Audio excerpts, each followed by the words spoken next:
हम जिंदगी भर कुछ ना कुछ बनने की कोशिश करते हैं। अच्छा इंसान, सफल इंसान, आध्यात्मिक इंसान।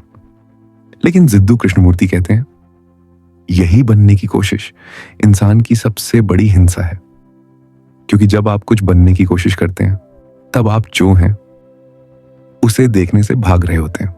ये वीडियो आपको सुकून नहीं देगा, ये आपको बेहतर महसूस नहीं कराएगा। ये वीडियो आपको अपने आप से आमने सामने खड़ा कर देगा।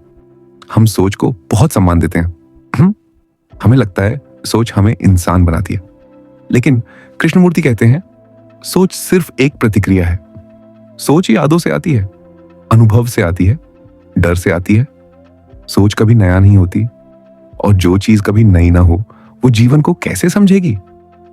आप जब गुस्सा होते हैं आप कहते हैं मैं गुस्से में हूं।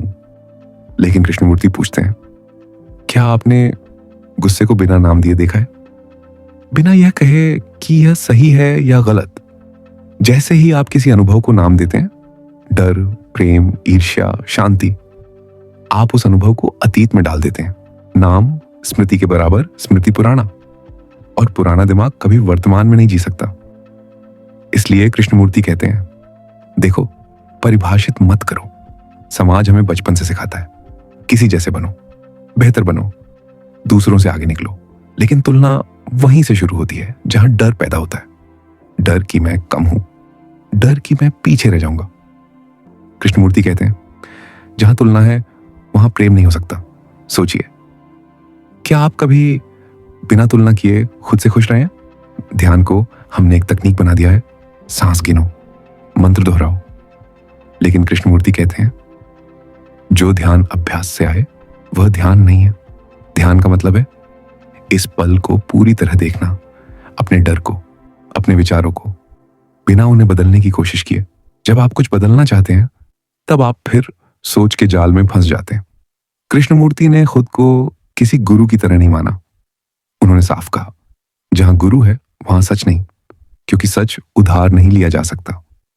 धर्म, किताबें, उपदेश, ये सब रास्ता नहीं बल्कि बैसाखी बन जाते हैं। और जो बैसाखी पर चलता है वह कभी स्वतंत्र नहीं हो सकता। आजादी का मतलब जो मन करे वो करना नहीं। आजादी का मतलब है डर से मुक्त होना, सोच के पैटर्न से मुक्त होना, समाज की कंडीशनिंग से मुक्त होना। और यह आजादी किसी दिन नहीं आती, यह इसी पल होती है जब आप खुद को बिना झूठ देख पाते हैं। कृष्णमूर्ति कोई जवाब नहीं देते, वो सवाल छोड़ जाते हैं। शायद इसलिए लोग उनसे डरते हैं, क्योंकि सवाल हमारी झूठी सुरक्षा छीन लेते हैं। सवाल यह नहीं है कि आप उनसे सहमत हैं या नहीं। सवाल यह है क्या आप खुद को देखने की हिम्मत रखते हैं?